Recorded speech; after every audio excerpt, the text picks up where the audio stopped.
మంది ప్రజలు రావడం జరిగింది.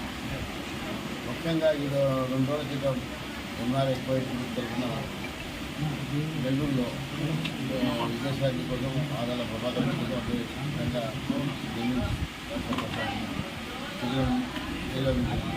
నేను అక్కడ చాలా మంది వైఎస్ఆర్ కాంగ్రెస్ పార్టీ ఓటేస్తామని చెప్పడం జరుగుతుంది.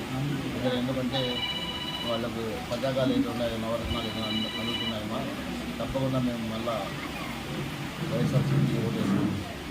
నిజంగా ఈరోజు ఈరోజు అల్లిమాని రావడం జరిగింది. కోడూరు టౌన్లో నాయని మహేశ్వరిని గల్ఫ్ అడ్వైజర్ మాకు సన్మానం చేయడం జరిగింది. ప్రచారం సందర్భంగా కోడూరులో 2 వార్డులు చేయడం జరిగింది. అదేవిధంగా ఈరోజు రూపు రామచంద్రారెడ్డి గారి మండలంలో పుల్లగంట మండలంలో రావడం జరిగింది. ఘన స్వాగతం చేయడం నిజంగా అభినందనీయం, వారికి కృతజ్ఞతలు తెలుపుతున్నాం.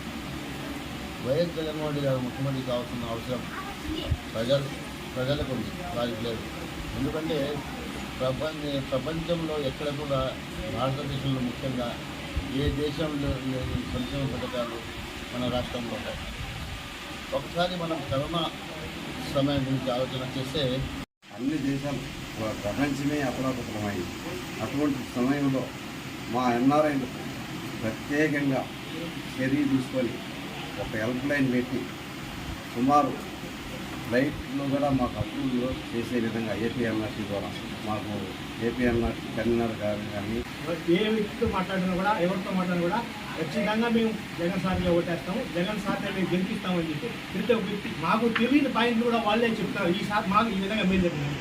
ఒక ఆటో డ్రైవర్ అయితే అన్న నాకు ఆపరేషన్ చేశారు, 2 లక్షల రూపాయలు గవర్నమెంట్ ఇచ్చింది, 10,000 రూపాయలు 4 సంవత్సరాలు 10,000 రూపాయలు లెక్క తీసుకున్న జగన్మోహన్ రెడ్డి వల్లే ఇది సాధ్యమైంది. ఇంతకుముందు ఏ గవర్నమెంట్ మాకు చేయలేదు అనే విధంగా అతను కూడా చెప్పడం నాకు చాలా సంతోషం. ఎందుకంటే పేద వర్గాలు బాగుంటేనే దేశం బాగుంటుంది. కాబట్టి ఆ విధంగా జగన్మోహన్ రెడ్డి ముందుకు వెళ్తున్నారు. కాబట్టి ఆయనే నెక్స్ట్ ముఖ్యమంత్రి అయితే ఈ రాష్ట్రం అనేక విధాలుగా అభివృద్ధి చెందుతుంది, బాగుంటుంది. అబద్ధాలు చెప్పి ముఖ్యమంత్రి కావాలా, అధికారం వచ్చితే చాలు అనుకునేవాళ్ళు అధికారంలోకి వస్తే ఏమవుతుంది, 5 సంవత్సరాలు కరువుతో అలాడాల్సి వస్తుంది, బాధలు పడాలి. ఇంతకుముందు 14 సంవత్సరాలలో ఏమీ చేయలేని వాళ్ళు ఇప్పుడు ఏం చేయగలుగుతారు? 5 సంవత్సరాల్లో మేము చేస్తామని చెప్తారు అబద్ధాలని. ఇంతకుముందు జగన్మోహన్ రెడ్డి చెప్పిన పథకాలను వాళ్ళు ఫాలో అవుతున్నారు తప్ప కొత్తగా వాళ్ళు చెప్పిన పథకాలు ఏంటి? సచివాలయ వ్యవస్థ రద్దు చేస్తారంట, వాలంటీర్ వ్యవస్థ రద్దు చేస్తారంట, ఇప్పుడు 10,000 ఇస్తామంట. రోజు ఒక మాట మాట్లాడే వాళ్ళు ఎక్కడ నమ్మకం కావాలి? మనం నమ్మలేం. కాబట్టి మనం అంతా కలిసి వైఎస్ఆర్సీపీ పార్టీకి సపోర్ట్ చేసి దాని ముందు ఓటేసి జగన్మోహన్ రెడ్డి ముఖ్యమంత్రి చేసుకోవాల్సిన విధంగా ఈ విధంగా కష్టపడుతున్న మన ఎన్ఆర్లందరూ మనం గౌరవించుకోవాలి. ఈరోజు నేను ఈ కార్యక్రమం జరిగింది. ఈ కార్యక్రమం ఇచ్చేసిన మన సోదరులందరికీ కూడా ప్రత్యేక ధన్యవాదాలు తెలియజేసుకుంటూ కృతజ్ఞతలు.